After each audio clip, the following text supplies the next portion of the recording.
Nothing phone 3A का full review आ चुका है। एज ऑलवेज पूरी टेस्टिंग कर लिए है और आपको डिटेल में बताएंगे इस फ़ोन के बारे में, क्या अच्छा है क्या बुरा है।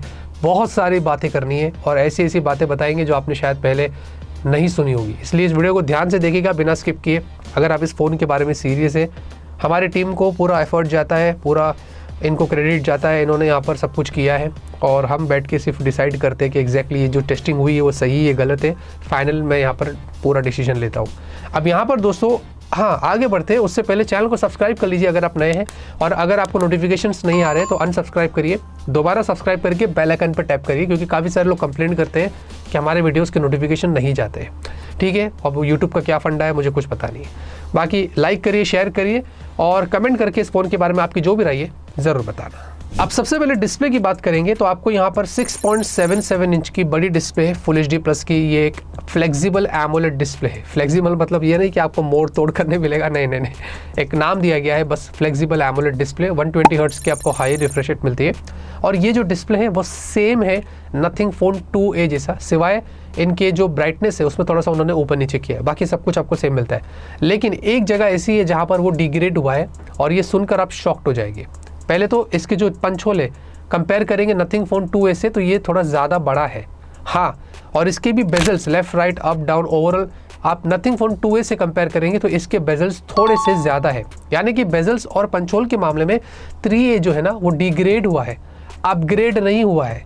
तो ये चीज़ हमने हमारी टीम ने बैठ के बहुत ध्यान से देखा और फिर आपको मैं बता रहा हूँ। तो बेजल्स आपको 2A में बेटर मिलेंगे, पंच होल आपको 2A में बेटर मिलेगा compare to nothing phone 3A के।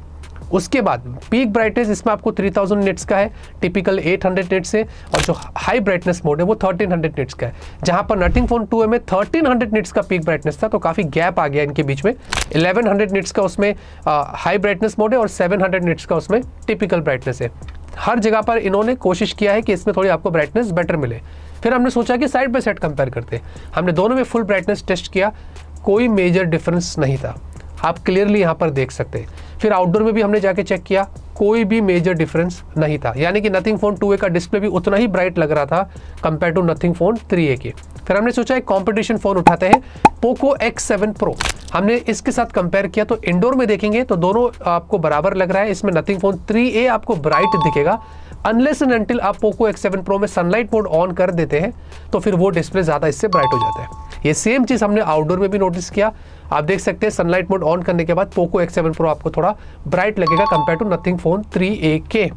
बाकी अगर वीडियो प्लेबैक की बात करें तो पोको X7 Pro में हमने जब टेस्ट किया था तो वहाँ पर जो है आप देखेंगे जो सैचुरेशन है वो 3A का आपको ज़्यादा मिलता है, ज़्यादा पंची डिस्प्ले लगता है compare to Poco X7 Pro के। हालांकि पोको X7 Pro भी अच्छा है, बट यहाँ पर हमने कुछ डिस्प्ले क्वालिटी में ये नोटिस किया था।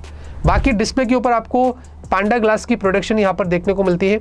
यूट्यूब के ऊपर आपको HDR का सपोर्ट है, नेटफ्लिक्स पर HD स्पेशल ऑडियो और प्राइम वीडियो फुल HD का आपको सपोर्ट दिया गया है। तो ये कुछ डिस्प्ले हमने यहाँ पर एक्सपीरियंस किया है।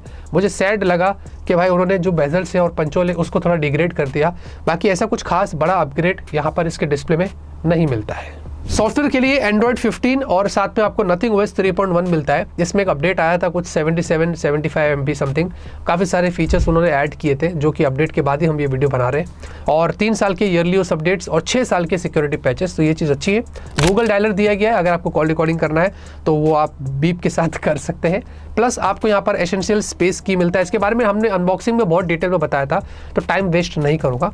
हम बार्सिलोना ट्रेवल किए और वहाँ पर कुछ चीज़ों की अगर हमको इन्फॉर्मेशन लेनी थी तो हमने वो इन्फॉर्मेशन निकाल लिया। और मैं ऑनेस्टली कहूँ तो ये गूगल लेंस से भी हम ले लेते थे, कोई ऐसी बड़ी बात नहीं है यहाँ पर। ये की जो है ना, मुझे नहीं लगता कि हमारे लिए इतना यूज़फुल था, शायद आपको भी इतना यूज़फुल होगा, बट काम किया गया है, ये मैं ज़रूर कहूँगा कुछ अलग है। और बहुत सारे फीचर्स जो उन्होंने बताया कि हम फ्यूचर में ऐड करेंगे तो वो देखना है कि वो कैसे काम करता है। तो ये सिर्फ एक चीज़ के लिए नहीं है, मल्टीपल फंक्शंस के लिए फ्यूचर में इस्तेमाल किया जाएगा। तो एक अच्छा एडिशन है, मैं ये बोल सकता हूँ। जैसे कि एप्पल में एक्शन बटन है, कुछ ये भी वैसे ही काम करेगा। एप्पल का कैमरा बटन मेरे को पसंद नहीं है, मुझे एक्शन बटन पसंद है, तो इसमें भी मैं कुछ वैसे ही कहूँगा। बैटरी के लिए दोस्तों 5000 mAh की आपको बैटरी है और 50 वाट की चार्जिंग। अनफॉर्चुनेटली चार्जर आपको बॉक्स में नहीं मिलता है, तो यानी कि अगर ये फ़ोन 25,000 का है, 1000-1200 रुपये का चार्जर ले लो तो ये ये फ़ोन की प्राइस और हो जाएगी। तो ये ऐसा मत समझना कि नेट जो प्राइस पर आपको फ़ोन मिल रहा है वही प्राइस पर मिलेगा, ऐसा बिल्कुल भी नहीं है। तो चार्जर के लिए अलग से खर्चा करना पड़ेगा और ये बहुत बड़ा फीडबैक है नथिंग को कि एज ऑलवेज प्लीज़ आप अपने बॉक्स में चार्जर दे दिया करें। साथ में आपको अगर फुल चार्ज की बात करें तो हमने 65 वॉट एडेप्टर से चार्ज किया था, हमारे पास जो बेसिक पड़ा हुआ है, सिर्फ आपको नॉलेज के लिए बताने के लिए।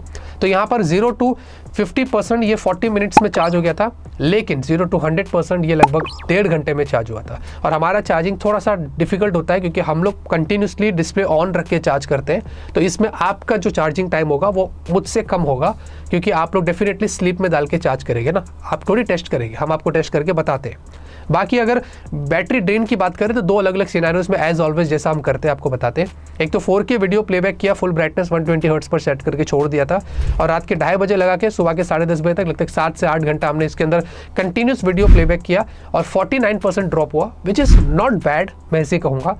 और फिर हमने यहाँ पर इसके अंदर फुल डे स्ट्रेस किया, पूरा हैवी टास्क किया, 2 से 3 घंटा गेम खेला, 2-3 घंटा यूट्यूब, नेटफ्लिक्स, अमेजॉन प्राइम, ये वो, इंस्टाग्राम, ट्विटर, सब कुछ किया। दोपहर के 12 बजे 100% चार्ज करके रात के 10 बजे तक, यानी कि 10 घंटे तक इसके अंदर 94% ड्रॉप हुआ था और 6% बैटरी रिमेनिंग थी।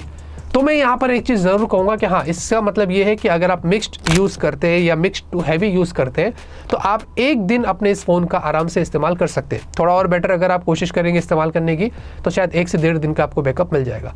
तो बैटरी, हाँ, जितना भी हमने टेस्ट किया है, एक्सपीरियंस किया है, पूरा दिन बैकअप आराम से मिलता है। परफॉर्मेंस के लिए इसमें Qualcomm Snapdragon 7S Gen 3 ये नई चिपसेट हाल ही में आई थी जो कि उन्होंने यहाँ पर इस्तेमाल किया है और ये 4 nm पर आपको मिलता है, जहाँ पर इसका जो मैक्स क्लॉक स्पीड है वो 2.5 GHz है। Adreno वाला आपको GPU मिलता है और यहाँ पर Antutu अराउंड 7,80,000 के आसपास आए थे जो कि सफिशिएंट है, इस चिपसेट के यही स्कोर आते हैं। उसमें अराउंड 35 डिग्री सेल्सियस हीट हुआ था, तो थर्मल्स बढ़िया थे। फिर हमने CPU थ्रॉटल किया, 92% था, सारे बार्स ग्रीन थे और इसमें भी अराउंड 37 डिग्री सेल्सियस हीट हुआ, तो ये भी मुझे काफ़ी अच्छा लगा। फिर 3D मार्क किया, स्टेबिलिटी स्कोर अराउंड 99%, तो ये मुझे कभी भी, जब भी मैं मोस्टली फ़ोन में 99% आता है ना, तो मुझे ऐसा लगता है कि थोड़ा ये बग है क्योंकि बड़े से बड़े फ़ोन में 99 नहीं आता है, तो इसको थोड़ा इग्नोर करते हैं। लेकिन अगर हीट की बात करें, जो सबसे इंपॉर्टेंट है, क्योंकि ज़्यादा स्ट्रेस डाल दिया ना हमने, ये 38 डिग्री सेल्सियस हुआ है, इससे ज़्यादा हीट नहीं हुआ था। तो एक चीज़ तो यहाँ से बाहर निकल कर आ गई कि ये चिपसेट पर अगर आप कितना भी स्ट्रेस डालेंगे ये ओवर हीट नहीं करता है, आप इसको अच्छे से इस्तेमाल कर सकते हैं। साथ में LPDDR4X UFS 2.2, अनफॉर्चुनेटली हम एक्सपेक्ट कर रहे थे कि इस बार एटलीस्ट वो कुछ अपग्रेड करते, क्योंकि नथिंग फोन 2A में भी वही सेम चीज़ है और आजकल ये फ़ोन 25,000 की रेंज में जितने भी हम देख रहे हैं ना, सब में LPDDR4X UFS 2.2, इनफैक्ट वीवो तो सबका बाप है, V50 में 35,000 के फ़ोन में LPDDR4X और UFS 2.2 दे रहे। मानते हैं कि इसमें फ़ोन हैंग लैग नहीं करेगा, लेकिन एटलीस्ट जितना बेटर हो उतना अच्छा हो ना, तो यहाँ पर इनको एटलीस्ट UFS 3.1 तो देना चाहिए था, भले LPDDR5X नहीं दे रहे, तो 3.1 यहाँ पर होना चाहिए था। ये एक फीडबैक है जो उनकी अपकमिंग 4A में शायद वो इस्तेमाल करे तो बेटर रहेगा। इसमें हमने फिर सारे ऐप्स ओपन करके देखा, मल्टीटास्किंग एक्सपीरियंस बढ़िया था। हमने सोचा थोड़ा रैम मैनेजमेंट टेस्ट करते हैं कि कितना बेटर है। सारे ऐप्स को हमने यहाँ पर जो है वो छोड़ दिया, 10 मिनट के बाद आकर चेक किया तो लकीली सारे ऐप्स बैकग्राउंड में थे, यानी कि रैम मैनेजमेंट अच्छा है और अच्छे से काम करता है। हमने फिर गेम्स खेले इसमें, BGMI the most popular battle royal game जो इंडिया में ज़्यादातर लोग खेलते हैं, तो हमने पहला ये गेम टेस्ट किया। इसमें 90 FPS का जो आपको मैक्स सपोर्ट दिया गया है, आई होप यहाँ पर फ्यूचर में 120 FPS भी आ जाए तो बढ़िया रहेगा। बाकी इसमें मैक्स 36 डिग्री सेल्सियस हीट हुआ था, हमने आधा पौना घंटा खेला, कोई प्रॉब्लम नहीं था, हीट होता नहीं है। और साथ में फिर जेंशिन इम्पैक्ट भी हमने देखा तो 60 FPS का मैक्स यहाँ पर सपोर्ट दिया गया है और मतलब कॉन्स्टेंट फ्रेम रेट से लॉन्ग टर्म खेलने के बाद भी थोड़ा सा फ्लक्चुएट होता है, लेकिन प्रॉपर फ्रेम रेट्स थे। तो ये हैवी गेम है, ये खेलने के बाद भी यहाँ पर कोई प्रॉब्लम नहीं थी और इसमें भी 30 डिग्री सेल्सियस मैक्स हीट हुआ था। और कॉल ऑफ ड्यूटी भी हमने हाई पर सेट करके खेला, 60 FPS, उसमें कोई प्रॉब्लम नहीं था, उसमें भी 30 डिग्री सेल्सियस हीट हुआ था। और हाँ, वो ग्रेड लेजेंड्स वगैरह हमने ट्राई किया, तो अब वो इस चिपसेट में सपोर्ट नहीं करता है, तो उसका कोई दोष नहीं है, तो वो यहाँ पर नहीं हो पाया। कैमरे की बात करते हैं, आपको ट्रिपल कैमरा सेटअप मिलता है इस बार compare to nothing phone 2A में, जहाँ पर हमें डुअल कैमरा सेटअप मिल रहा था। ठीक है, अच्छी बात है। तीसरा वाला उन्होंने इस बार एडिशन किया है, टेलीफोटो सेंसर दिया है, जो कि जनरली हमारे एक्सपेक्टेशन रहती है, तो भाई यहाँ पर तो मैं बुरा नहीं बोलूँगा कि अच्छा काम किया है।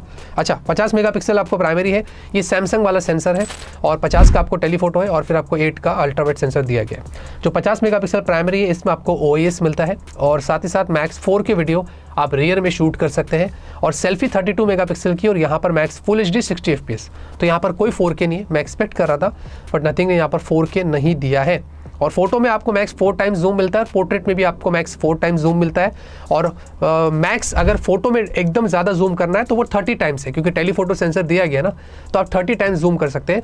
और वीडियो के अंदर मैक्स 8 टाइम्स आप जूम कर सकते हैं। कुछ एक्स्ट्रा चीज़ की बात करें तो आपको यहाँ पर प्रीसेट्स दिए गए हैं लट वाले, लट प्रीसेट्स बोल सकते हैं आप। इसमें अलग अलग ऑप्शन है, आपको एक फोकस वाला है, ब्लैक एंड वाइट है, वाइड एंगल है, तो ये काफ़ी सारी चीज़ें जो कि देखने में अच्छा लगता है। और इसमें से आप अपने खुद के भी प्रीसेट्स बना सकते हैं, इंपोर्ट भी कर सकते हैं। और नथिंग वालों ने ये भी बताया कि ये जो फीचर है हम पुराने वाले फ़ोन्स में भी पुश करेंगे, तो मुझे ठीक लगा। बाकी अगर पिक्चर क्वालिटी की बात करें जो सबसे इंपॉर्टेंट है, तो यहाँ पर दिन में अगर आप देखेंगे तो फ़ोटोज़ अच्छे हैं। हमने बार्सिलोना में इसमें पूरा फ़ोटोज़ निकाला था, आप देख सकते हैं अच्छे पिक्चर क्वालिटी है। ह्यूमन पोर्ट्रेट शॉट्स भी वगैरह दे के काफ़ी अच्छे निकल कर आए हैं। हमने 1x 2x 3x 4x में अलग अलग तरीके से पोर्ट्रेट निकाला, तो डे में कोई कलर शिफ्टिंग नहीं था। और टेलीफोटो की बात करें तो 5 टाइम्स और 10 टाइम्स फोटोज़ अच्छे निकल कर आते हैं, मतलब 5x और 10x जूम बढ़िया है। लेकिन जैसे आप 30x जूम करते हैं, यहाँ पर मामला थोड़ा गड़बड़ हो जाता है। जितने भी हमने 30x वाले जूम फोटोज़ निकाले हैं, आपको सब एक साथ दिखा रहा हूँ, कहीं ना कहीं फ़ोन जो है ना प्रॉपर स्टेबल रहता नहीं है। उसको थोड़ा उस लेवल पर जाने के लिए टाइम लगेगा, वीवो और सैमसंग के। हाँ, इनफैक्ट आईफोन के भी लेवल पे जाने को थोड़ा सा टाइम लगेगा, और हम कंपेयर भी नहीं करेंगे क्योंकि वो बहुत महंगे फ़ोन्स होते हैं। लेकिन कोशिश की जा सकती है, क्योंकि जब भी आप एकदम जूम करके फ़ोटो लेने जाते हैं ना, कितना भी हाथ स्टेबल क्यों ना हो, ये फ़ोटो ब्लर आता ही आता है। तो ये एक चीज़ हमने नोटिस किया कि उनको अपने जो मैक्स जूम वाले फ़ोटोज़ है टेलीफोटो में, इन पर कहीं ना कहीं काम करना पड़ेगा। और हाँ, एक चीज़ हमने ये भी बग नोटिस किया है इनके कैमरे में, जब भी आप टेलीफोटो में स्लाइड करते हैं ना जूम करने के लिए, वो स्लाइड एक बार में होता नहीं है, 3 से 4 बार स्लाइड करना पड़ता है, जब जाके वो स्लाइड होता है। तो ये एक बग है। इनफैक्ट अपडेट के बाद भी हमने ये बग देखा, जो मुझे लगता है उनको फिक्स करना चाहिए। तो यहाँ पर दोस्तों बार्सिलोना के बीच पर आए हुए हैं। मैं आपको सिर्फ एक छोटा सा एग्जांपल दे रहा हूँ कि अगर ज़्यादा विंड होती है, अगर बीच में बहुत सारे लोग होते हैं, तो वॉल्यूम कैसे यहाँ पर अगर वीडियो बनाना हो, ब्लॉग बनाना हो, तो कैसे वो कैप्चर करता है, नॉइस कैंसलेशन कितना अच्छा है। हो सकता है आपको थोड़ा सा अंदाजा हो गया होगा। और एक और चीज़ बताने की कि यहाँ पर अभी मैं सनलाइट के सामने तो अच्छा लग रहा होगा, लेकिन अगर आप थोड़ा सा सनलाइट के अगेंस्ट चले जाते हैं तो अब क्वालिटी कैसी है, फेस ब्राइट है नहीं है, ये आप मुझे कमेंट में बताना कि इसकी वीडियो क्वालिटी और ऑडियो क्वालिटी आपको कैसी लगी। और हाँ, ये वीडियो जो है वो फुल HD 60 FPS पे शूट हुआ था। हाँ, तो भाई रियर की बात हुई तो सेल्फी की बात करना तो बनता ही है। और ये हम फुल HD 60 FPS पे शूट कर रहे हैं, जहाँ पर आप देखेंगे अभी हम लोग सनलाइट के सामने हैं तो बहुत ज़्यादा फेस ब्राइट हो रहा है। कैसा लग रहा है, कंट्रोल्ड है कि नहीं है, वो यहाँ पर आप देख सकते हैं। और फिर जैसे ही हम थोड़ा सा यहाँ पर टर्न अराउंड हो जाते हैं और ये अब सनलाइट के अगेंस्ट आ गए, तो कोशिश किया है इसने, फेस आदमी का दिख जाता है। पीछे से रेस भी देखेंगे कैसे आ रही है, उसका भी आपको थोड़ा सा अंदाजा हो गया होगा। और अगर मैं थोड़ा सा यहाँ पर फास्ट चलता हूँ तो अगर आप स्टेबलाइजेशन देखेंगे, which is also good, not bad. आप सेल्फी फोटोज़ अगर आप देखेंगे तो आपको अच्छे फोटोज़ मिल जाते हैं डे में। हमने अलग अलग सिनेरियोज में टेस्ट किया है, सनलाइट के अगेंस्ट गए हैं, सनलाइट के सामने निकाला है, तो कोई प्रॉब्लम नहीं है। तो फोटोज़ डे के अंदर अच्छे निकल कर आते हैं। नाइट की बात करें, नाइट में जो रियर फोटोज़ है ना वो बहुत वार्म हो जाते हैं। अब वैसे भी हम लोग जो है ना वो बार्सिलोना में थे, और यूरोप में ज़्यादातर जो स्ट्रीट लाइट्स होती है ना वो वार्म रहती है, उसके हिसाब से ये और ज़्यादा वार्म हो गए, इसने कंट्रोल नहीं किया। तो हाँ, बस हम जानबूझ के कोशिश कर रहे थे उस स्ट्रीट लाइट में फ़ोटो क्लिक करके देखने के लिए कि ये कितना वार्म हो सकता है। साथ में फ्लैर्स भी इतने अच्छे नहीं थे, बहुत जगहों पर फ्लैर्स बहुत बुरे तरीके से निकल कर आए थे, तो कंट्रोल नहीं किया गया है। फ्लैर्स को उनको और कंट्रोल करना चाहिए, तो मैं ये ज़रूर कहूँगा। और एक चीज़ हमने ये भी नोटिस की थी कि नाइट में सेल्फी में ना, मैं आपको स्क्रीन रिकॉर्डिंग दिखा रहा हूँ, ऑटो फोकस हो जाता है फेस के ऊपर। ये कोशिश करता है, अगर 2 लोग भी रहेंगे तो फेस पे ऑटो फोकस करने की कोशिश करता है। तो ये चीज़ मुझे थोड़ी अच्छी लगी कि नाइट में भी ये काम कर लेता है। और अगर ह्यूमन पोर्ट्रेट शॉट्स देखते हैं नाइट के रियर में, तो 1x 2x 3x आपको 3 दिखा रहा हूँ। 1x और 3x तो अच्छे, दोनों में ज़्यादा कलर शिफ्टिंग नहीं है, लेकिन जो 2x है ना वो थोड़ा कलर शिफ्ट हो जाता है, थोड़ा डल हो जाता है, या कभी कभी आगे पीछे हो जाता है। तो ये कलर शिफ्टिंग हमने नाइट में देखा था, जो डे में नहीं था पोर्ट्रेट में। नाइट में थोड़ा पोर्ट्रेट जूम में आपको कलर शिफ्टिंग देखने को मिल जाता है।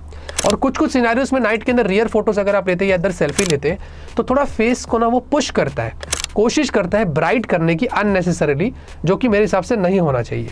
और नाइट रियर वीडियो और सेल्फी वो भी आपको दिखा देता हूँ। कैसा लगता है देख लो, मैं थोड़ा यहाँ आ रहा हूँ, ऐसा हो गया इस तरफ से, और थोड़ा लाइट के अगेंस्ट चलेगा एकदम से, जब यहाँ आ गए थोड़ा उधर चले जाओ ऐसे दो।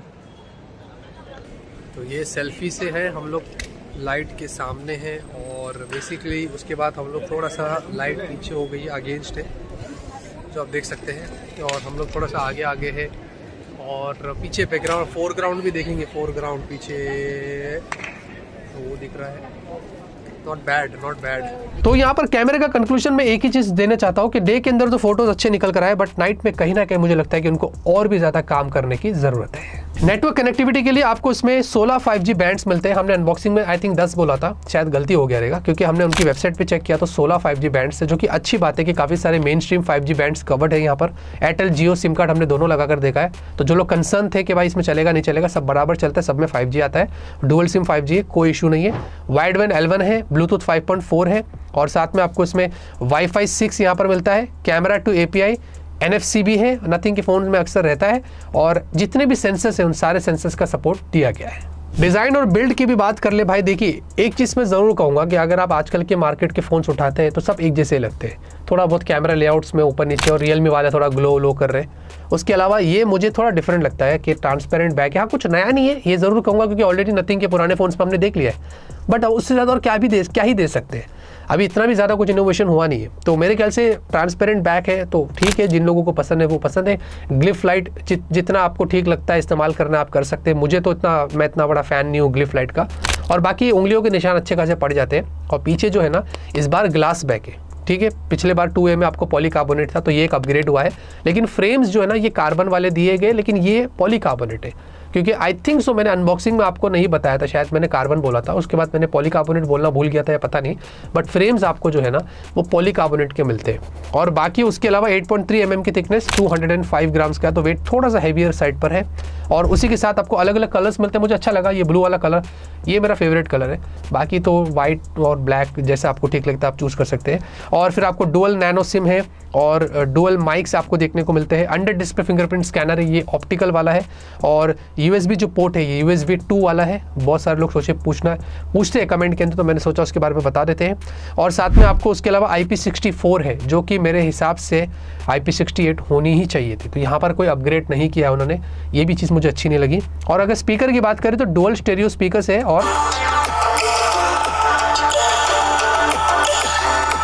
गुड क्वालिटी स्पीकर्स, बेस अच्छा है, लाउडनेस कंट्रोल्ड है, तो मुझे स्पीकर्स में भी कोई प्रॉब्लम नहीं है। अब जाते रहते दोस्तों बात करते हैं प्राइस की और अपने ओपिनियन की। तो भाई 8128, 8256 दो वेरिएंट से 25,000, 27,000 के बाद में ऑफ दे रहे 10% समथिंग, वो डिपेंड करता है, सबके पास तो कार्ड होता नहीं है।